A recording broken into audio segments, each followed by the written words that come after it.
There is a structure on a mountain in eastern Turkey.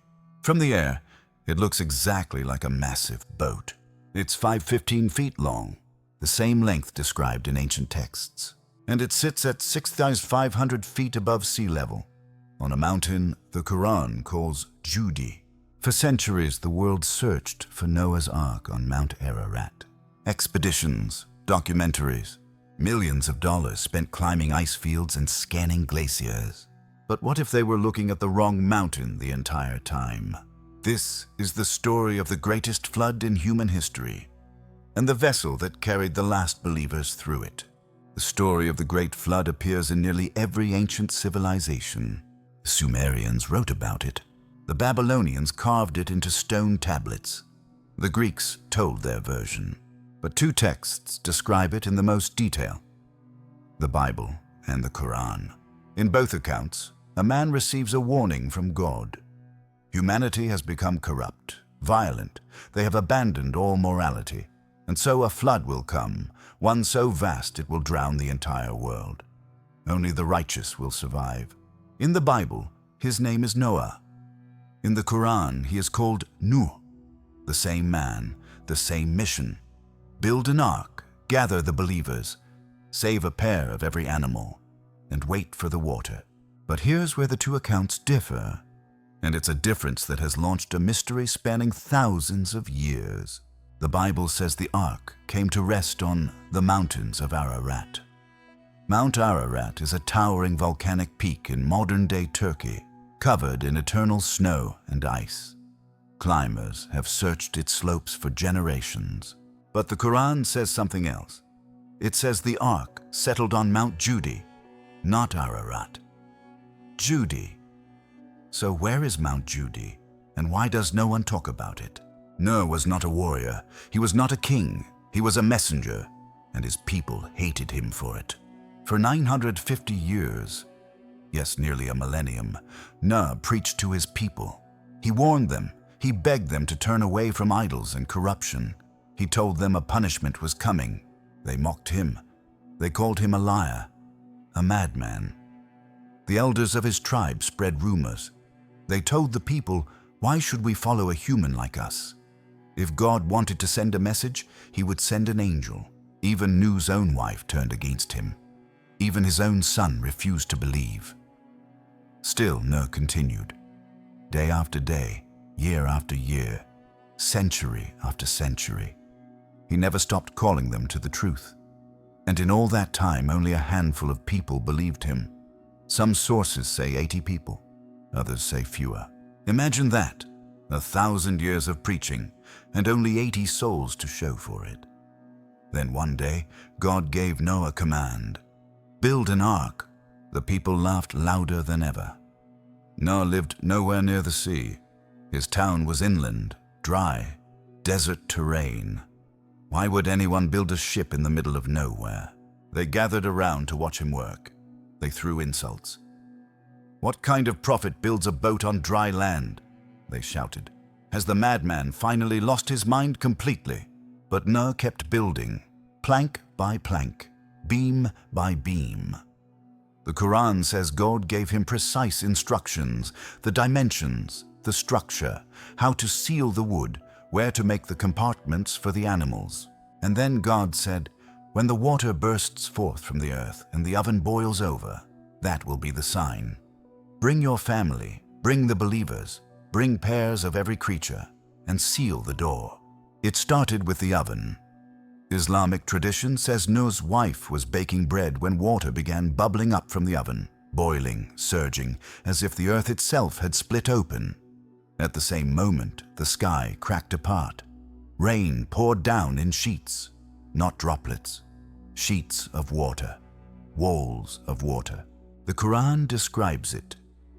So we opened the gates of the sky with rain pouring down, and we caused the earth to burst forth with springs, and the waters met for a matter already destined. The ground erupted. Springs exploded from beneath the soil. Rivers overflowed. The rain didn't stop.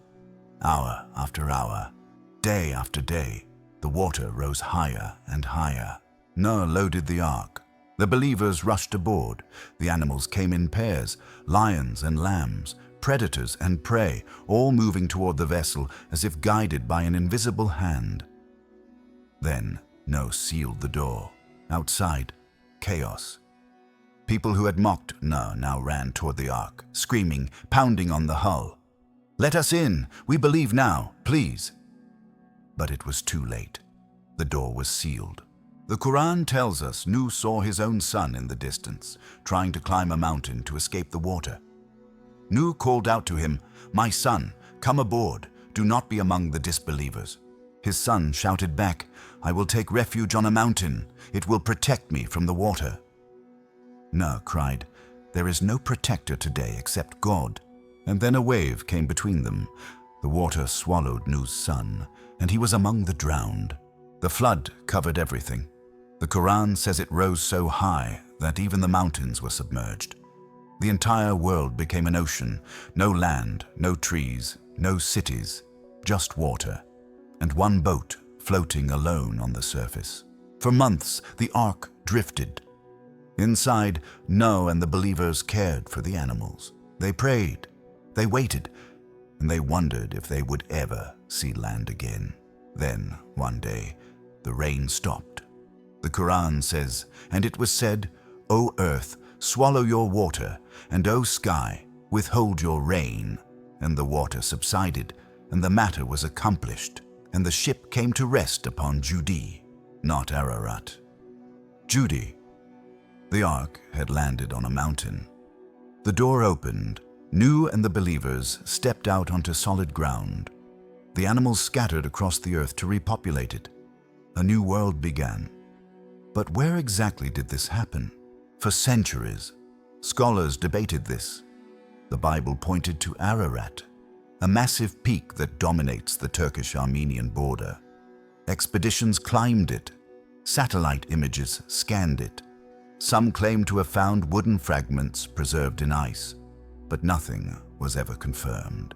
Meanwhile, Islamic tradition preserved a different location.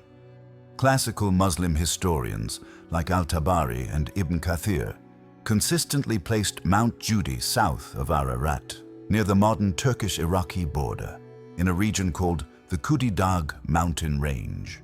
In fact, the earliest Christians in the region, the Nestorians and Jacobites, also believed Judi was the landing site, not Ararat. Ancient historians like Josephus referenced it. The locals have stories passed down for generations. But it wasn't until 1959 that something strange appeared. A Turkish army captain named İlhan Durupinar was studying aerial photographs of the region. He was mapping earthquake damage. But then he saw something that stopped him cold. There, on the slopes of Mount Judi, was a formation. From the air, it looked like a boat, not a natural ridge, not a random pile of rocks. A boat with a clear bow, a stern, symmetrical sides. He measured it 515 feet long, about 140 feet wide. Ancient cubits, the measurement used in the Bible and Quran, convert to almost exactly this size. Durupinar reported it, but at first no one took him seriously. It was dismissed as a geological oddity, a trick of erosion, just rocks. But the image wouldn't go away. In the 1980s, an American researcher named Ron Wyatt visited the site. He brought ground-penetrating radar, metal detectors, core samples, and he found something.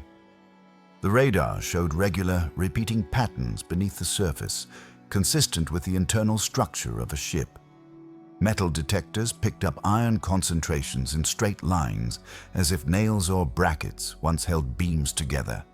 Petrified wood samples were taken. Lab tests suggested the material was ancient timber, compressed and fossilized over millennia. There were even stone formations nearby that resembled anchors. Massive, drilled stones with holes in them, exactly like the anchors ancient ships used. The Turkish government took notice. In 1987, they declared the site a national park. They placed a sign that reads, Noah's Ark National Park. Today, you can visit it. The formation sits at 6,500 feet elevation on the southern slope of Cudi Dagh, just north of the Turkish-Iraqi border. Local villagers call the area the place of descent. They have stories their grandparents told them. Stories of a great ship, stories of Nuh. But here's the problem. Science is not settled on this. Geologists argue the formation is a natural feature, just weathered rock shaped by centuries of landslides and erosion. They say the boat shape is coincidental, that humans see patterns where none exist, that there's no conclusive proof this is the Ark. And they're not wrong to be skeptical. Extraordinary claims require extraordinary evidence, and while the site is fascinating, it hasn't produced the kind of undeniable proof that would convince the entire scientific community. But here's what we do know. 1. The location matches the Quranic and early historical descriptions perfectly. Mount Judi, south of Ararat, near Mesopotamia, where Nuh's people would have lived. 2. The dimensions are accurate. 515 feet, 6:1 length to width ratio, exactly what ancient texts describe. 3. The structure is symmetrical. It has a clear outline, a pointed bow, a defined stern, features that don't typically occur in natural rock formations. 4. Ground-penetrating radar detected patterns. Metal traces were found. Petrified wood was sampled. Is it proof? No, not absolute proof. But it is evidence, evidence that cannot be easily dismissed. But here's what's truly fascinating. Whether or not this specific formation is the Ark, the story itself demands our attention. Because the flood of Nuh is not just a religious story, it's a story repeated across every ancient culture. The Epic of Gilgamesh describes it. Hindu texts mention it. Native American legends speak of a great deluge. Chinese flood myths, Polynesian oral traditions, Australian Aboriginal stories. Why? Why would civilizations separated by thousands of miles across oceans and continents all remember a great flood? Some scientists point to the end of the last ice age. Around 10,000 to 12,000 years ago, massive glaciers melted. Sea levels rose hundreds of feet. Coastal civilizations would have been wiped out overnight. Maybe the flood stories are cultural memories of this catastrophic event. Others believe something even more dramatic happened. Perhaps a comet impact. Perhaps a sudden polar shift. Perhaps something we still don't fully understand. The point is this. The flood happened. Some version of it. And people remembered. The story of Nuh is not really about a boat. It's about persistence. It's about faith in the face of ridicule. It's about a man who warned his people for 950 years, knowing most would never listen. And he did it anyway. Nuh didn't build the Ark because he thought it would convince his people. He built it because it was the right thing to do, even when they mocked him, even when his own family turned against him, even when only a handful of souls believed. He kept building, and when the flood came, that boat, whatever it was made of, wherever it landed, became the single thread connecting the old world to the new.